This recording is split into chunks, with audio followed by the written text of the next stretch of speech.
एक मित्र प्रश्न पूछ रहे हैं, आचार्य श्री, क्या क्रिस्टल, स्टोन, रत्न, रुद्राक्ष आदि पहनने से ऊर्जा निगेटिव पॉजिटिव में बदल सकता है? इस पर आप कुछ कहें।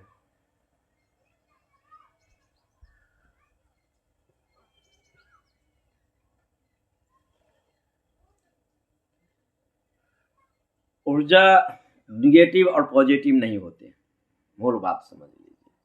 ऊर्जा तटस्थ एक एनर्जी है, शुद्ध एनर्जी है। जैसे पानी है, पानी का कोई रंग नहीं होता है, पानी रंगहीन, उसको जिस रंग में डालें वही कलर अपना बना लेता है। ऐसे ही हमारा जो एनर्जी है सो बिल्कुल तटस्थ है। जब हम उदासी के भाव से बढ़ जाते हैं तो हमारी ऊर्जा उदास में बदल जाती है।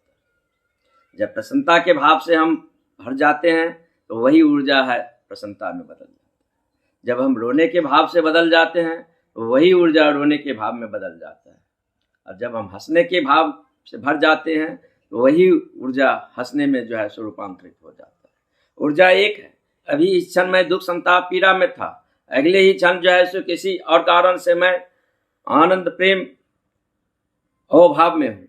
ऊर्जा तो वही है, जिसको हम जिस रंग में रंगना चाहेंगे वही रंग रंगते चले जाएंगे।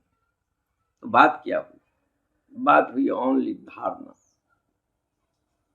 वैज्ञानिक रूप से भी ये सिद्ध हो चुका है कि ऊर्जा जो है सो निगेटिव और पॉजिटिव नहीं होता है। एनर्जी तटस्थ है, शुद्ध एनर्जी है। हाँ, अगर हम हिंसा के भाव से भर जाएं, हमारी ऊर्जा हिंसा में बदल गया तो हम कह सकते हैं ऊर्जा निगेटिव हो। अगर हम प्रेम के भाव से भर जाएंगे तो कह सकते हैं हमारी ऊर्जा जो प्रेम के भाव में बदल गई, विधायक हिस्सा हो गया, तो ऊर्जा विधायक पार्ट में बदल गई। तो हम जो सोचते हैं, हमारी जो थिंकिंग है, हमारी जो मनोवृत्तियां हैं, हमारी जो ढांचाएं हैं, हमारे संस्कार हैं, ये जो है सो हमारी ऊर्जा के साथ कांटेक्ट कर लेता है और रूपांतरित हो जाते हैं।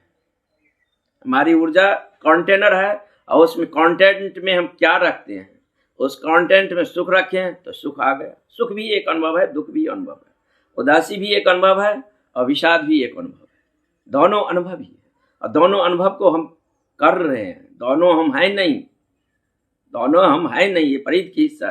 कोई तो एक कील होगा जिस पर ये नृत्य कर रहा है, जिस पर ये घूम रहा है। कभी दुख आता है, कभी उदासी आता है, कभी प्रसन्नता आता है। तो ये तो कोई एक केंद्र होगा जिसके आसपास ये घूम रहा है, बिना केंद्र को तो नहीं घूम सकता। तो वो जो केंद्र है, एनर्जी है, वो तटस्थ। तो क्रिस्टल या रत्न या स्टोन या और जो कुछ पहनने से आपकी ऊर्जा जो है निगेटिव से विधायक में नहीं बदल सकती। लेकिन मनोवैज्ञानिक इसमें कुछ सत्य है,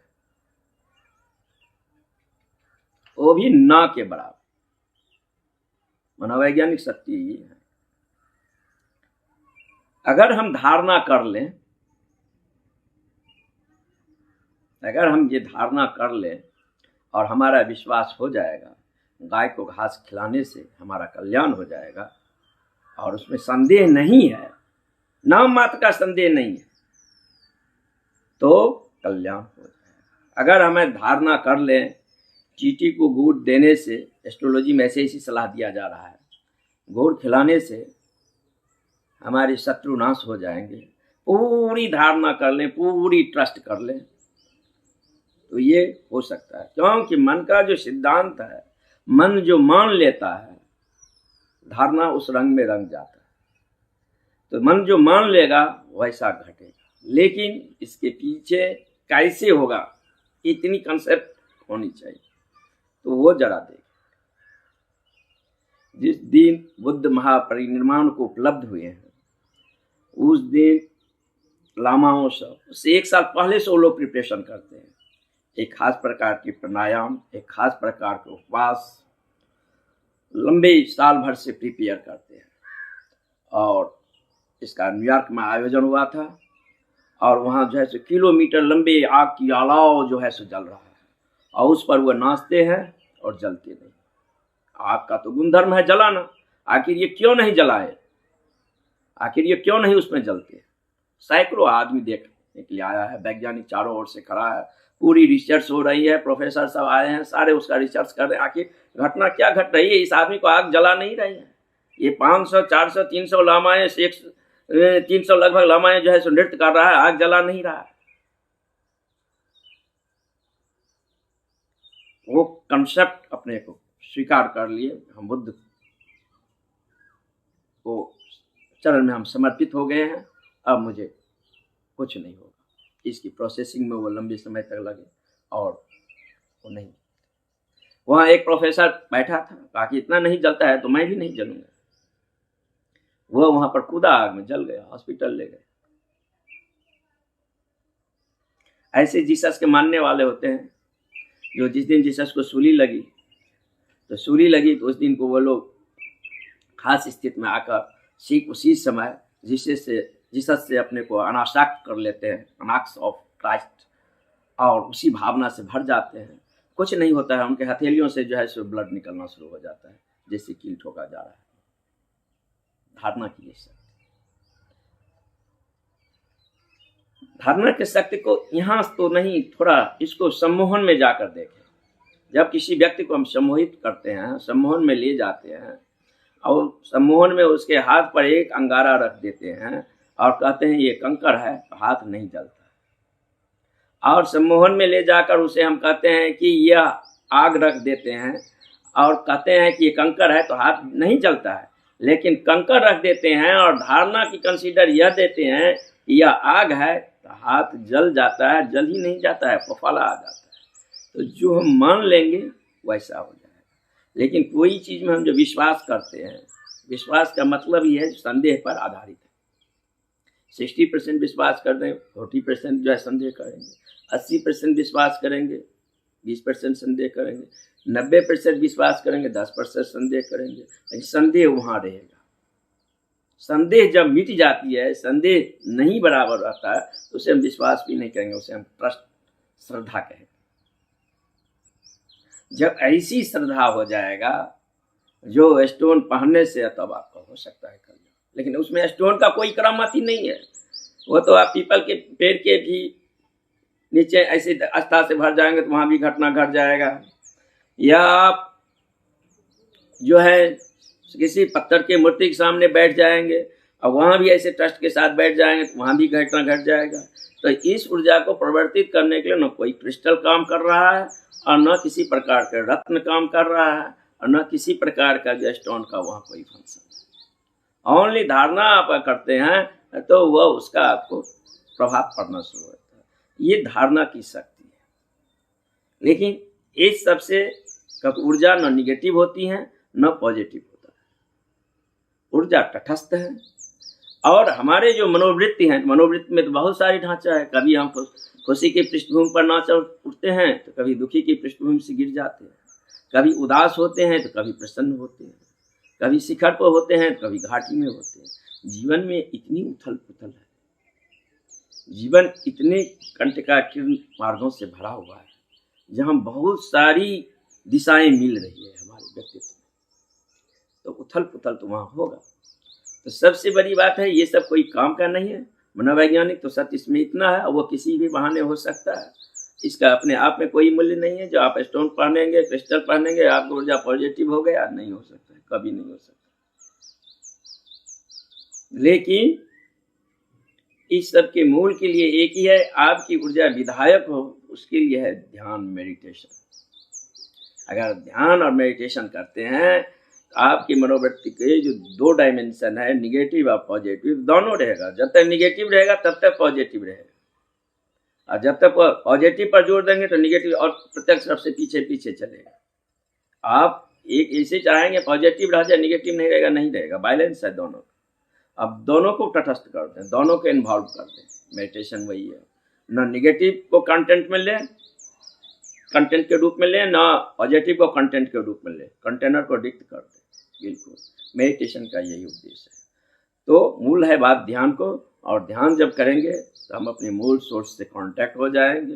परित पर उतार चढ़ाव चढ़ेगा, परित पर बहुत कुछ है, जीवन है, मृत्यु है, बीमारी है, दुख है, संताप है, लगाव है, प्रेम है, घृणा है, बहुत सारी आएगी, तरंग है, ये आएगी। विपरीत पराय विपरीत से विचलित होकर केंद्र में स्थित होकर आप जब जीवन जिएंगे तो कोई ऊर्जा न तब निगेटिव होगा न पॉजिटिव होगा, जीवन में एक मस्ती और आनंद। लेकिन एस्ट्रोलॉजी सब इसको भजा कर खा रहा है, उसका धंधा ही यही है।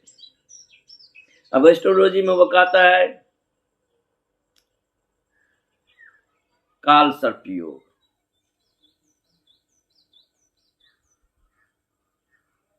आप काल सर्प योग नाम का चीज जो है एस्ट्रोलॉजी में ये नहीं देखने को मिलता है। ये कुछ हाल के ही 200 वर्ष के इतिहास में ये आया है। साउथ के एक बहुत बड़े ज्योतिष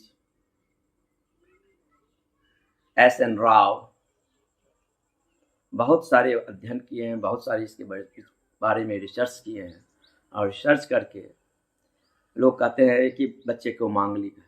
कितने बच्चे को, तो वो अपने रिसर्च में पाए हैं कि जिन लड़कियों को या लड़का को मांगलिक कहा जाता था वह उनको जो है सो मांगलिक को घोषणा नहीं करते थे और दोनों को विवाह करवा देते थे, कहते नहीं थे। और कोई वो 30 वर्ष 40 वर्ष 50 वर्ष जीवन जिए हैं, बच्चे हैं, सब कुछ है, किसी प्रकार का कोई एक्सीडेंट नहीं हुआ, कोई नहीं मरा कहीं। ये ज्योतिष का धंधा है जो मांगलिक कहकर काल सर्प योग कहकर ये कहकर जो है सबसे पैसा बैठने का, ये रत्न पहन लो, ये रत्न पहन लो तो ग्रह के जो अशांत है तुम्हारा वो शांत होगा, ग्रह प्लैनेट को शांत कर देगा, ये स्टोन पहन कर पहन प्लैनेट शांत हो जाएगा। और ग्रह कुंडली में 9 बताते हैं, अब राहु के तो ग्रह है नहीं, अब पूछो तो कहेगा पृथ्वी एक खास अक्ष पर घूमता है, खास कोण पर जो है सो वो कटता है, जिसके कारण राहु केतु आता है। राहु केतु नाम का तो ग्रह है ही नहीं। और सूर्य को ग्रह मान रहे हैं तो सूर्य ग्रह है नहीं, सूर्य स्टार है। मंगल को ग्रह मान रहे हैं, मंगल ग्रह नहीं है, मंगल उपग्रह है, तो बची 5। तो एस्ट्रोलॉजी जो है सो एस्ट्रोनॉमी इससे निकल गया, वो अंतरिक्ष विज्ञान है, और वो साइंटिफिक अवधारणा पर वो अंतरिक्ष के अध्ययन कर रहा है, अंतरिक्ष के बारे में बता रहा है क्या है नहीं है, उसका अपनी फेनामिना है। एस्ट्रोलॉजी जो है फलादेश है, और फलादेश में जो है सौ के दिन की ग्रह नहीं है, चंद्रमा उपग्रह है, वो ग्रह है ही नहीं, सूर्य तारा है, उसको ग्रह में गिनती कर रहे हैं। और रही इनकी 5 ग्रह, अब 5 ग्रह जो है सो प्लैनेट है, और प्लैनेट है उनकी अपनी वाइब्रेशन है, अपनी व्यवस्थाएं हैं।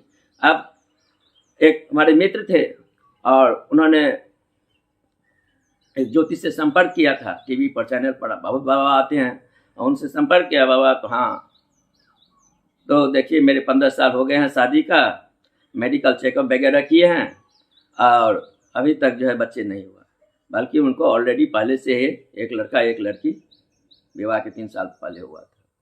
वो वहाँ से क्या कहते हैं, अब मैंने तुम्हारे ज्योतिष में देखे हैं, तुम्हें पितृदोष है और काल सर्प योग है, इसीलिए नहीं हो रहा है। तो क्या करेंगे बाबा, तो 15,501 रुपया देना पड़ेगा और 50 ब्राह्मणों को भोजन देना पड़ेगा। अब 50 ब्राह्मण का भोजन खिलाने से ग्रह की दशा कैसे बदल जाएगी? ग्रह अपनी परिक्रमा कब छोड़ देंगे, या अपने इम्पैक्ट छोड़ देंगे, या अपनी व्यवस्थाएं छोड़ देगी? नहीं छोड़ सकता है, कभी नहीं छोड़ सकता है। अब ज्योतिष को ये मालूम नहीं इसको बच्चा है, उसको कुछ मालूम ही नहीं।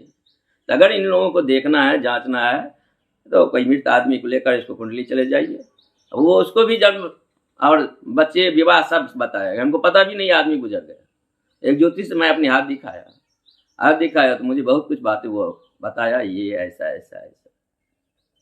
जब बात हो गई कहा कि मेरा फीस जो है 1,000 है। चलिए तुम ज्योतिष हो, भविष्य के ज्ञाता हो, तुम्हें ये पता नहीं ये आदमी फीस नहीं देने वाला है और मेरे हाथ देख रहे हो? तो जब इतनी पता नहीं है तो तुम मेरी भविष्य क्या बताएगा?